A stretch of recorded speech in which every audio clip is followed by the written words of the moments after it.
Mulai sudah.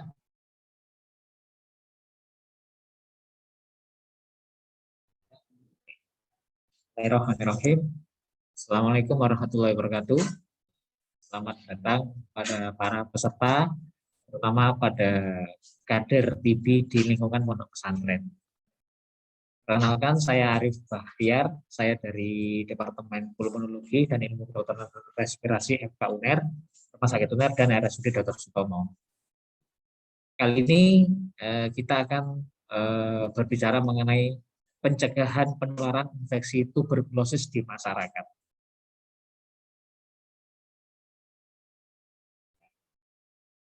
Gambar ini menunjukkan bagaimana secara umum ya mengenai lingkungan pondok pesantren. Jadi kita tahu pondok pesantren itu pasti terdiri dari banyak orang, banyak santri. Dan dalam satu kamar biasanya akan ditempati oleh beberapa orang santri. Jadi lingkungan pondok pesantren merupakan salah satu lingkungan di mana orang akan banyak berkumpul. Lingkungan yang seperti ini itu akan mempermudah proses penularan penyakit yang ditularkan lewat pernapasan, terutama khususnya tuberkulosis atau kita singkat sebagai TB. Dulu orang menyebutnya TBC, tapi saat ini lebih familiar kalau disebut sebagai TB itu saja ya. Mengapa konsen ke pondok pesantren ini sangat diperlukan ya? Karena satu, TB itu menular lewat udara. Ya. Yang kedua, pesantren merupakan tempat berkumpul orang yang banyak. Lalu santri umumnya usia muda, sehingga ada kemungkinan kesadaran terhadap sakit TB itu masih relatif lebih rendah. Lalu dengan lingkungan yang banyak orang, maka pesantren akan mempermudah penyebaran jika ada yang sakit. Ya. Kalau tidak ada yang sakit ya insya Allah ya aman. Tapi kalau begitu ada satu yang sakit, maka itu akan mempermudah proses penularan. Yang berikutnya maka diperlukan tentu saja kita berusaha melindungi lingkungan dalam pesantren ya, supaya tetap senantiasa sehat, tidak ada yang sakit sedikit pun. Saat ini TB masih merupakan masalah kesehatan yang serius. Ya. Dikatakan infeksi TB pada paru manusia itu hampir sepertiga di seluruh dunia. Ya. Dan penularan yang paling sering adalah lewat udara. Penularan yang lewat udara itu lebih sulit kita kontrol karena apa? Karena tidak ada kontak. Kalau penularan yang lewat kontak seperti lewat darah ya, lewat hubungan seksual itu akan lebih kentara. Artinya kalau orang itu ada kontak ya akan bisa tertular. Tapi kalau lewat udara, walaupun orang ini tidak bersentuhan ya, akan bisa tertular ya.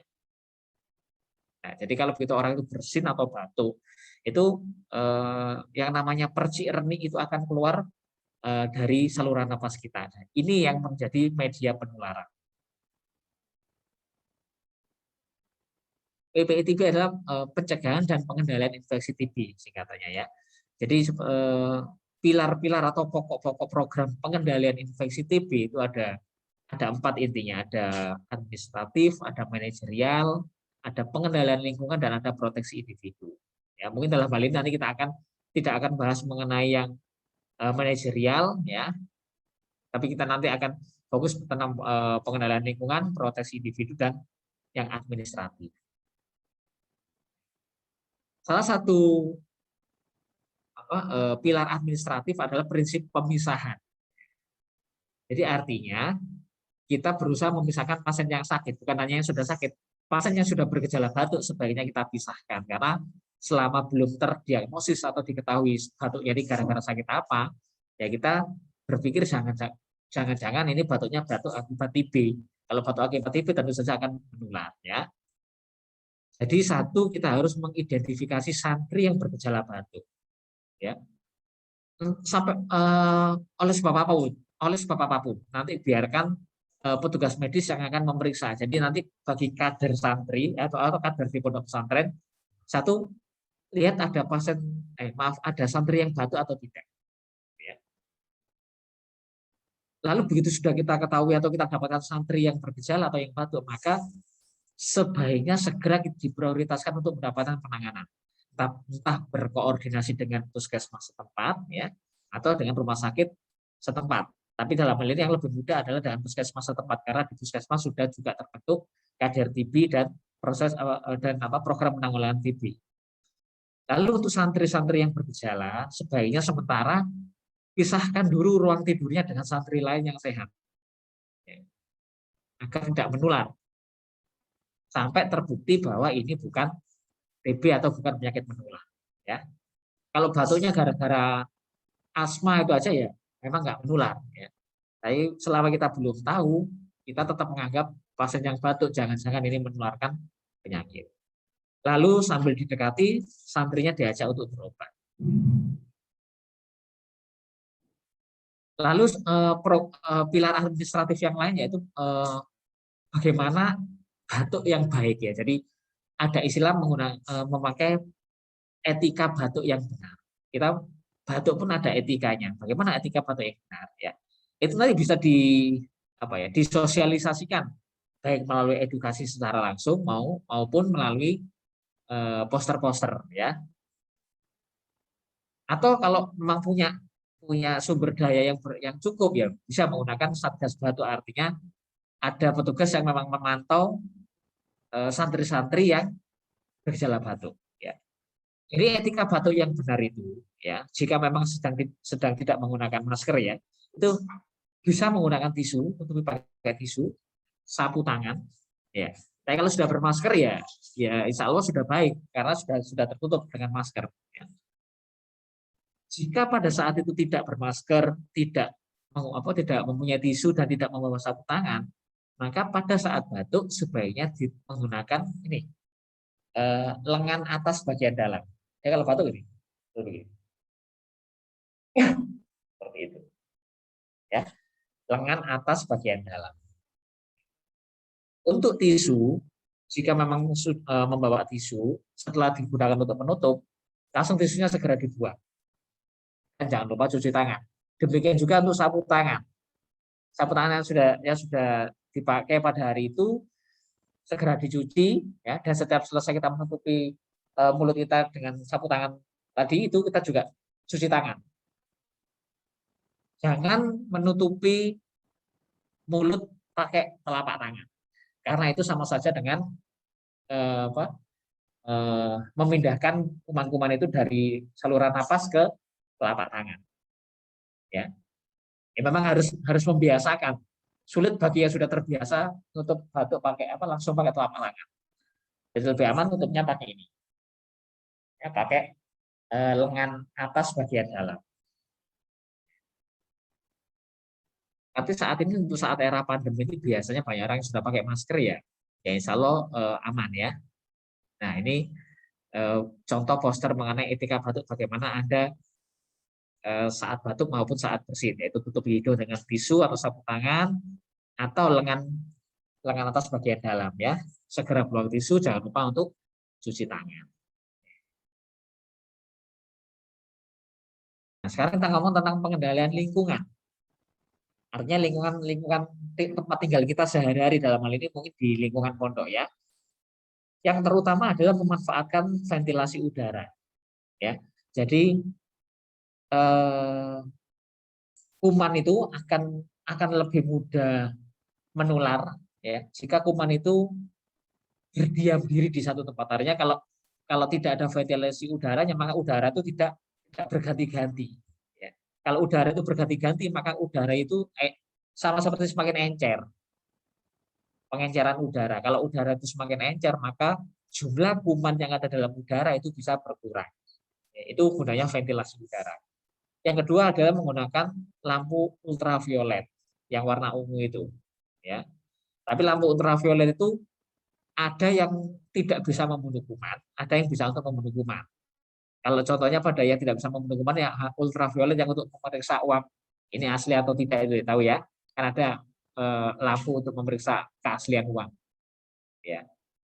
Nah, itu kalau mau beli ya beli di tokonya bilang lampu ultraviolet yang untuk membunuh kuman. Karena ada spesifikasinya. Tapi yang paling penting adalah ventilasi udara. Usahakan jangan sampai ruangan kamar santri itu tertutup, ya. usahakan ada aliran udara. Syarat-syarat ventilasi ruangan yang baik, yaitu ya, luas lubang ventilasi yang permanen ya, artinya yang selalu terbuka itu minimal 5% dari luas lantai ruangan. Selain itu juga ada luas lubang ventilasi yang insidentil, contohnya jendela. Jendela itu yang insidentil bisa dibuka bisa ditutup ya. Kalau yang permanen yang selalu terbuka terus. Itu minimal juga 5% dari luas lantai. Jadi kalau mau di total ventilasi yang baik yang permanen maupun yang insidentil itu luasnya sekitar 5% dari luas lantai. Ya. Jadi kalau luas lantainya itu katakanlah ruangannya ukuran 5 kali 5 berarti kan 25 meter persegi. Maka luas ventilasi atau luas jendela yang harus dibuat baik yang insidentil maupun yang permanen itu adalah 10% dari 25, yaitu 2,5 meter persegi luas jendelanya. Total luas jendela 2,5 meter persegi. Lalu pastikan udara yang masuk ke dalam ruangan harus udara yang bersih, bukan udara yang tercemar. Artinya kalau lingkungan sekitar pondok itu banyak industri ya, tapi saya rasa kalau ini di daerah yang bukan daerah industri ya insya Allah aman. Tapi sekali lagi pastikan udara yang masuk ke dalam sistem tempat tinggal itu bukan udara yang tercemari oleh polusi udara ya. Lalu yang lebih baik lagi itu udara mengalir masuk dan keluar dari lubang yang berhadapan. Jadi katanya ini ada pintu di sisi sini ya, pintu di sisi sini, maka ada jendela atau lubang ventilasi di sisi yang seberangnya. Itu akan mempermudah aliran lebih baik. Ya, jadi bukan ada pintu atau jendela bersamaan satu sisi yang sama itu aliran udaranya kurang begitu baik. Jadi harus ada lubang yang berhadapan intinya.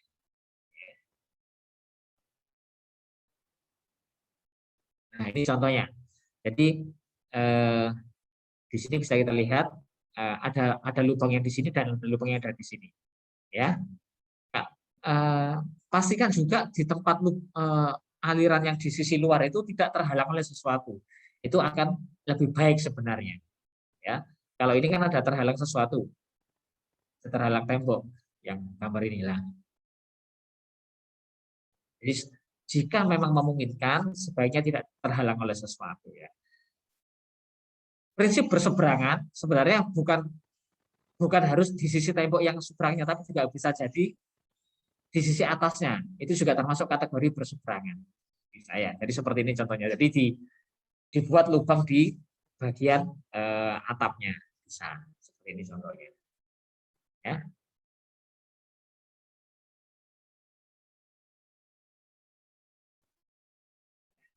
Ini ada contoh gambar jendela yang geser sama jendela yang model engsel. Seperti ini maksudnya. Geser itu seperti ini, jendela geser. Ya. Ini yang engsel. Ya. Ini yang geser, ini engsel. Maka yang lebih bagus itu adalah yang model engsel. Karena apa? Kalau model engsel itu bisa dibuka maksimal, tapi kalau geser dia hanya 50% maksimal dari luas jendela yang dibuat. Ya, jadi kalau membangun jendela antara yang geser sama yang model engsel itu yang lebih bagus untuk konsep ventilasi adalah yang engsel, ya. Engsel tengah. Kalau engsel atas itu kurang begitu baik untuk ventilasi. Engsel atas contohnya seperti ini. Ya, nah ini contohnya engsel atas. Engselnya di sisi atas ini. Itu bukaannya tidak maksimal. Tapi coba kita lihat kalau yang engsel tengah dia bisa maksimal. Nah ini hampir 100% kalau engsel tengah. Konsep orang dahulu tuh biasanya ada jendela model nako ya, model kaca nako atau kalau orang Jawa bilang krepyak. Nah itu engselnya kan di tengah itu bukaannya bisa maksimal, bisa hampir 100% bagus daripada konsep model jendela yang sekarang seperti ini. Itu kalau prinsip ventilasi memang kurang begitu bagus. Ya, itu model atas. Jadi jika memang memungkinkan, ya pastikan jendela-jendela yang kita buat di rumah itu jendela yang sistemnya bisa buka maksimal. Engsel samping bisa buka maksimal, kalau engsel samping bisa buka maksimal. Jadi yang tidak bisa buka maksimal itu kalau engsel atas ya, atau yang model apa namanya geser. Yang model geser hanya maksimal hanya 50% dari luas jendela yang dibuat. Nah, bagaimana untuk membuat ventilasi tambahan? Namanya ventilasi mekanik tambahan. Kita bisa memperbaiki sistem ventilasi, meningkatkan sistem ventilasi dengan menambahkan kipas hisap atau kita nyebutnya sebagai exhaust. Ya, kipas yang exhaust itu diarahkan ditaruh di tembok ya, yang seperti ini. Ditaruh di tembok, udara dihembuskan keluar. Jangan sampai memasang exhaust fan itu penghembusan ke dalam ya. Jadi prinsipnya harus dibuang keluar. Kita juga boleh menggunakan kipas angin, tapi kalau untuk prinsip kesehatan sebenarnya kalau kipas angin itu kalau ada yang sakit itu sebaiknya kipas angin yang satu arah, bukan yang tola-tole. Kalau ada yang sakit, kalau tola-tole, kipas angin yang tola-tole itu seperti malah memperluas penyebaran, ya. Atau yang tidak disarankan adalah kipas angin yang model ini, model di atas seperti baling-baling. Itu untuk prinsip kesehatan tidak disarankan. Karena apa? Itu sama seperti meratakan kuman. Ya.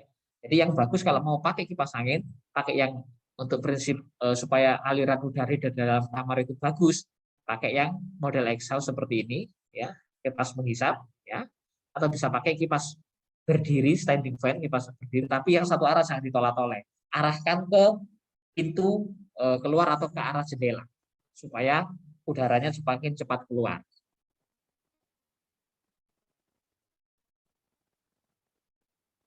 Tadi sudah ngomong tentang perlindungan lingkungan, lalu kita proteksi individu, ya. Sebaiknya memang yang bagus itu yang model seperti ini ya, tapi harganya mahal ya. Buat masyarakat juga kalau tidak terbiasa rasanya seperti mungkin seperti dibekap kalau tidak terbiasa. Tapi ini masker yang respirator ini yang biasa kita sebut sebagai N95 itu sangat aman karena apa? Karena tepi-tepinya ini rapat, tidak ada celah, ya. Tapi untuk masyarakat memang sudah menggunakan masker medis saja sudah cukup bagus, ya.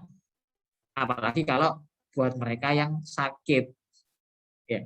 Kenapa yang sakit menggunakan masker ini tujuannya supaya dia tidak menyebarkan ke orang yang lain. Itu prinsip menggunakan masker.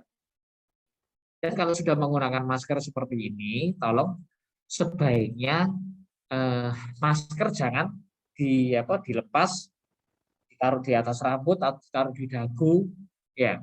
Atau jangan menyentuh, kalau bisa jangan menyentuh sisi luar masker karena apa?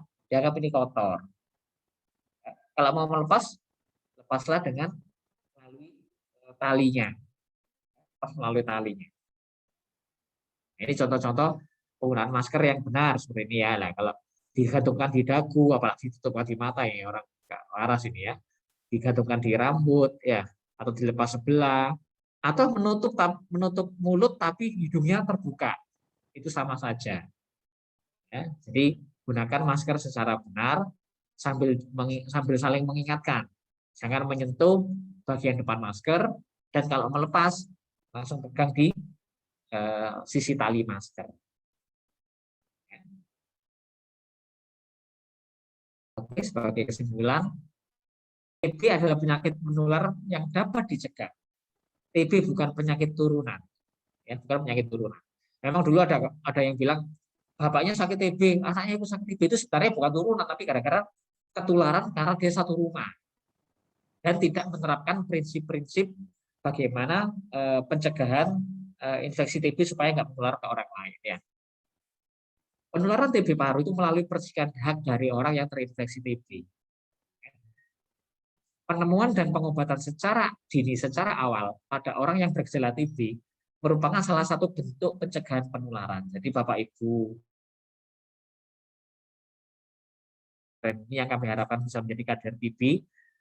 Kalau panjenengan itu menemukan orang yang bergejala dan dicurigai TB, segera ditemukan dan segera diajak berobat. Itu merupakan salah satu prinsip pencegahan supaya TB ini tidak menular lebih jauh. Karena begitu sudah diobati, TB ini gampang kok diobati selama pengobatannya teratur. Ya. Pencegahan penyebaran percikan dengan cara etika batuk yang benar. Dan juga dengan pemisahan orang yang bergejala. Ya, yang bergejala bukan untuk dikucilkan, bukan. Jadi sekali lagi prinsip dipisahkan itu bukan untuk dikucilkan, tapi supaya tidak mencegah menyebar ke orang yang lain. Dan jangan hanya disendirikan, tapi segera diobati. Prinsip. Kalau sudah diobati aja, nanti penularan TB itu sudah jauh berkurang. Dikatakan kalau penderita TB itu berobat selama 2 minggu, pada 2 minggu pertama itu penularan TB sudah turun jauh di bawah 50%. Apalagi kalau sudah menyelesaikan pengobatan yang 2 bulan pertama itu dikatakan penularannya sudah sangat-sangat jauh turun. Ya. Pencegahan dan pengendalian lingkungan terutama dengan mengatur ventilasi. Ya. Pastikan ruangan tidak tertutup. Ya. Demikian Bapak Ibu, terima kasih. Apa yang bisa saya sampaikan tidak banyak. Mohon maaf jika ada kekurangan. Sekian, wabillahi taufiq wal hidayah. Assalamualaikum warahmatullahi wabarakatuh.